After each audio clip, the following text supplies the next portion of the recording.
il a commencé léegi ci loolu ci l'observateur bi nga xam ne Seydina Alioune wax na ci ndogal yi nga xamante ni moom le ministre de l'intérieur Bamba Cissé daal dina koy jël ginnaaw bi nga xamee ne nag faat nañu étudiant bile.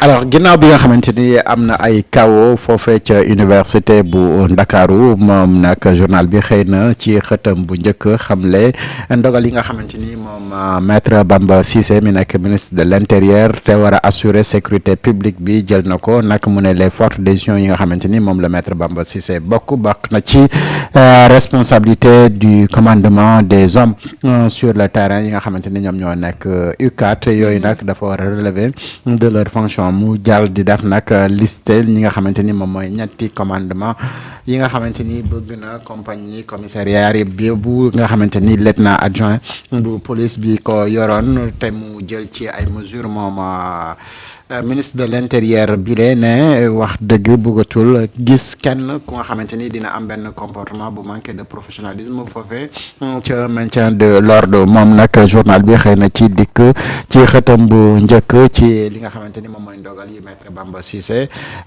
indi ca nañu war a maintenir l'ordre foofee ca université en cas de pépin.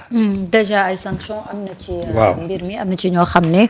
dañ leen démis de leur fonction. waaw muy le commissaire du point E et les 3 chargés du commandement sur le terrain à l'UCAD relevés de leur fonction. ñu ne la mesure vise aussi un adjudant et un lieutenant de police. donc loolu la ñu jëlagum comme ay ndogal les premières mesures yoo xam ne ministre de l'intérieur jël na ko et cela ça témoigne ça montre également que ñoom nekkuñu ci posture yi protéger qui que ce soit déedéet dañu nekk ci protéger leeral dañu nekk ci posture leeral leeral xam li xew def ay daan tu sais l'émotion souvent da lay pousser nga def erreur. ouais. dafa amoon ay décisions yoo xam ne des fois dañ ko doon jël pour defal population bi. mais en réalité c'était pas des décisions sincères. il fallait calmer la population le temps que après gars yi noppi nga passer à autre chose mais quand il y a des affaires comme ça un État dafay jël toutes ses responsabilités mener l'enquête jusqu'au bout. jël les mesures qui s'imposent. c'est ça que un État doit fonctionner. tey nag bi affaire bi amee. y a eu beaucoup de gens yoo xam ne dem lañ ci plateau bi wax am na ci ñoo xam ne seen wax yëpp du pour parce que du ñu rey booy moo leen naqari de. lan la ils veulent brouiller des pistes. ils veulent créer benn situation boo xam ne sérénité du am. pour que ñu mener enquête bi jusqu'au bout. gis nga sérénité bi dellusiwaat nii ah. nañu continuer di suivre. les autorités nga xool Marieta ba enquête bi génn tu verras que y a des gens qui ont cherché à manipuler qui ont cherché à essayer de fexe ba créer benn zizanie ci situation ba finalement dëgg bi fa mu war a am du fa am wala ni ñu war a mener enquête bi duñ ko mener enquête bi maintenant nag ce qui reste c'est que dama koy wax toujours gis nga Sénégal on peut ne pas être d'accord on peut ne pas partager les mêmes vision politique. On peut ne pas être d'accord ci ni nit ki di doxalee mais il faut pas que ñu dem jusqu'à ce que vouloir embraser ce pays-là. pour des intérêts politiques. loolu il faut que ñu éviter ko c'est pas responsable gis nga lu ngeen xëccoo le Sénégal doit être au-dessus. Sénégal dañ ko war a jël teg ko fële ca kaw. mais malheureusement les gens pensent que aujourd'hui il faut créer une situation très difficile dans ce pays-là. yooyu les Sénégalais ne vont pas l'accepter et les autorités ne vont pas l'accepter yooyu il faut ñu xam ne ña ko doon def mu duñ leen bàyyi ñu def ko. man bokkuma ci daal dama ciy xëpp suuf non loolu c'est fini. c'est fini il faut que les gens apprennent à être dans l'opposition jusqu'à la fin du mandat. des gens qui ont été élus. waaye yow ñu fal nit. mu war a doxal 5 ans nga ne balaay 5 ans yooyu. faaw mu jógee et te nag mu bëgg laa jaral lu ne mais de un les Sénégalais ne vont pas l'accepter et les deux les autorités ne vont pas l'accepter. rendez-vous électoral c'est un rendez-vous électoral. attendez le rendez-vous électoral pour changer on peut nag être dans les plateaux pour débattre yooyu moom c'est la démocratie. On peut ne pas partager les visions les décisions tout ça c'est la démocratie mais yow nga ne tey ñii duma leen bàyyi ñu yeggali seen mandat. ah. en tout cas loolu moom mënul nekk. Samba. ci ndogal yi nga xamee ministre de l'intérieur jël na ko. moom mooy fi nga xamante ni fa la mën a yem. te loolu mooy li nekk ci prérogative am. mais dafa am ci enquête yi déjà lu mu révélé waale. xam nga ñee ñoo doon def maintien de l'ordre. waaw mais la responsabilité et la sécurisation de l'ensemble de l'université en tout cas campus social bi. waaw dafa am ko nga xamante ni daf ci am responsabilité mooy le directeur de COUD. directeur COUD boobu noonu ci li nga jotaguma am ci information da ngay xam ne sa responsabilité également est engagée dans yenn mbir yi. mooy nekk nu yenn étudiants yi mais issue de secours yi ñuy tëjeeg yooyu noonu mais dama jàpp ne tey mercredi la kanaa conseil des ministres war ko fa bàyyi moom itamit dafa war a bokk si ñi nga xamante ni dañu koy sanctionner pour wane ne lii c'est un exemple. que ni yow étant directeur général bu COUD am na yu nga xamante ni ay manquement la. te ay responsabilité wala ñu ngi ciy tudd ay responsabilité ñu nekk ci sa direction donc yow en attendant mbir yi di leer ñëwee toogee ne le dootoo amati benn responsabilité foofu loolu dina bokk ci li nga xamante ni également dina mën a defal mbir yi ni comme moom le ministre de l'intérieur jëlee. ba démettre commissaire ak yeneen lieutenant ak ñi yoroon les hauts gradés yi nga xamante ni ñoom ñoo yoroon des responsabilités sur le terrain. mais ñooñu. tamit gouvernement bi je pense que ni war na mën a jël même mesures yi jëmale ko ci. COUD ak ñi nga xamante ni dañu am ay responsabilités foofu nga laal daa am solo. gis nga boo ñëwee pour changer il faut nga assumer say responsabilités. surtout ñun nous savons que université dafa mos a am ay recrutement politique.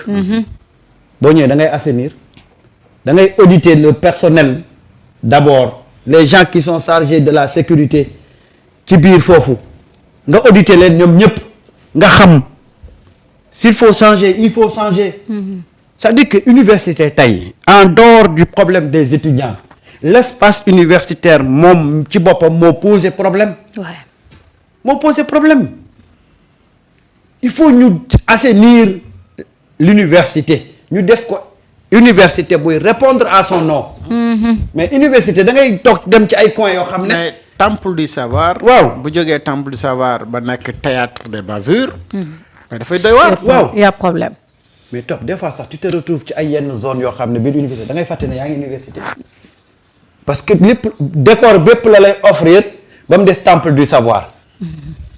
il faut que les gens ñu assainir ñu nettoyer et puis ñu jël université bi mu méngóog université yi léegi ci àdduna. léegi sax tare na en tout cas il faudra noter que ni am na ay amélioration yu bëri.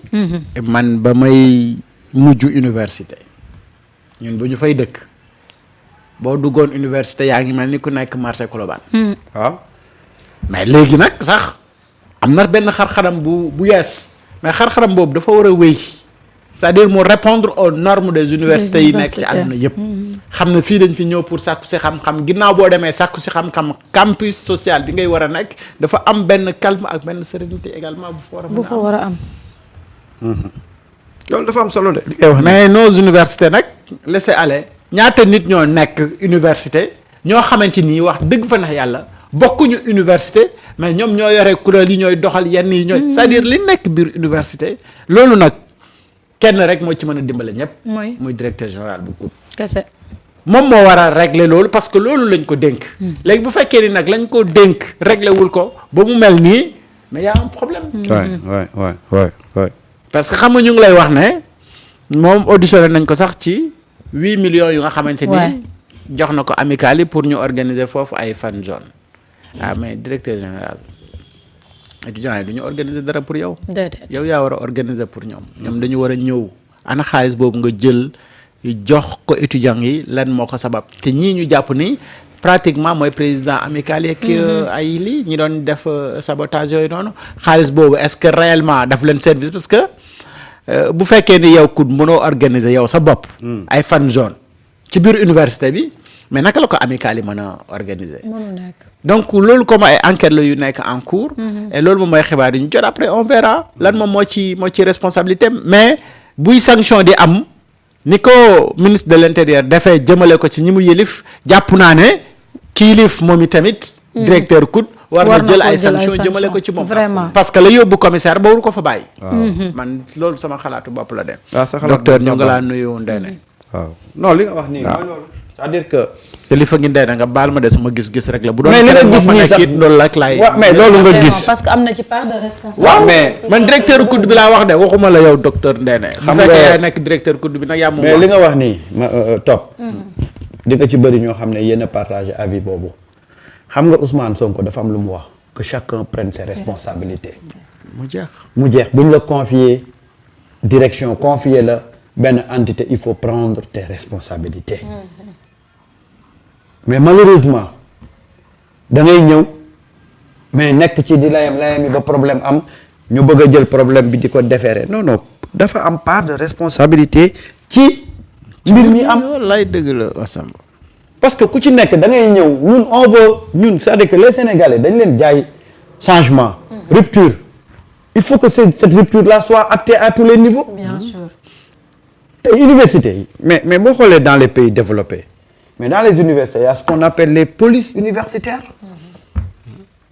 ñu war fa nekk fu ay mbooloo di daje dafa war a am police universitaire dafa war a am police mais dafa am nu ñu koy tëggee ba nga xam ne les étudiants dañuy intégrer cette donne là que ñii nekk fi nekkuñu fi pour problème mais dañu fee nekk pour sécuriser leen parce que les rapports doivent changer que bu étudiant bi demati ba saa yu gisee police rek day yaakaar ne ay grenade lañ fa war a sànni wala ay livre lañ fa war a dóor mais il faut que loolu nag c'est un travail bu ñu war a def intégrer ko ba nga xam ne l'étudiant day toog xam ne cette police universitaire là daf fi nekk pour la sécurité des étudiants et de l'université mais loolu moo war a am parce que tey université àdduna yu mag yi yëpp boo fa demee mais y a ces institutions là au sein des universités war nañ mën a liggéey ci loolu changer xar kanamu université dëgg ah oui parce que université moo parce dëgg que y a trop de choses à refaire.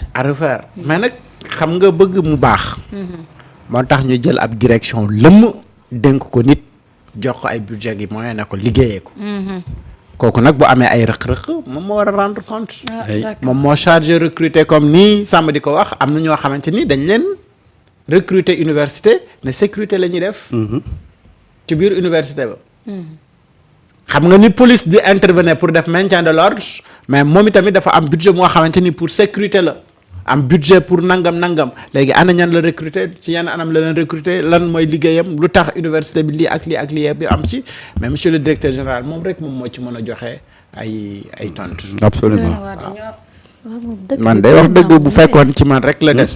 Diomaye mi ngi ci tey réew mi moom décret bi du la fa bàyyi. kan Diomaye mi ngi ci réew mi. waaw waaye mu ngi ci réew mi te nag xam nga Samba. lii de xew loolu université te nii teewul ci. ñun yàgg na biñ ci alerté. fii la ñu toog ne lii xew COUD. buñ ci waxulee fa mu jëm du baax. ah oui la fa nekk niroowul ak rupture. tout à fait te yooyu biñ koy wax loolu yàgg na de. ah on verra tey bien. nag le temps nous a donné raison. On verra ak décision yi ñu cey jël. mais yow yaa ngi doon laaj ne kan mu ngi ci réew mi borom réew mi mi ngi ci réew mi. kii Ousmane. Bassirou Diomaye waaw.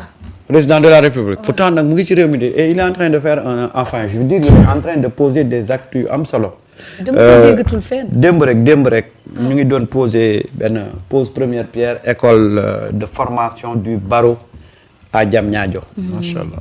barki démb mu ngi woon Kër Moussa. dëkk bu ñuy wax Ngomeen xaw ma nan Ngomeen mu ngi fa doon installé ñu ngi fa doon inaugurer les usines de stockage les magasins de stockage.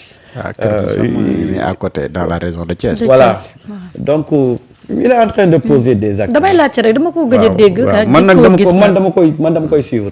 ndax suma président la ci réew mi rek baax na. waaw man xam nga man dama koy suivre nag. accord monsieur le président ñoo ngi lay nuyu. waaye sa réew mi yëngu na de doo génn. mu ngi réew mi yëngu na de. boobu nag dafa am benn style bu Macky Sall amoon dëkk bi day toj patak organisé la dëkk bi day toj mais kenn du ko dégg. du de tekkaare. comme yaa ngi ci réew mi ñu ngi lay nuyu ñu ngi lay nuyu bu baax. fay biram crise penn à waagaan l'université di la ñaanal kooru jàmm ak salaam waa mu ne tekk.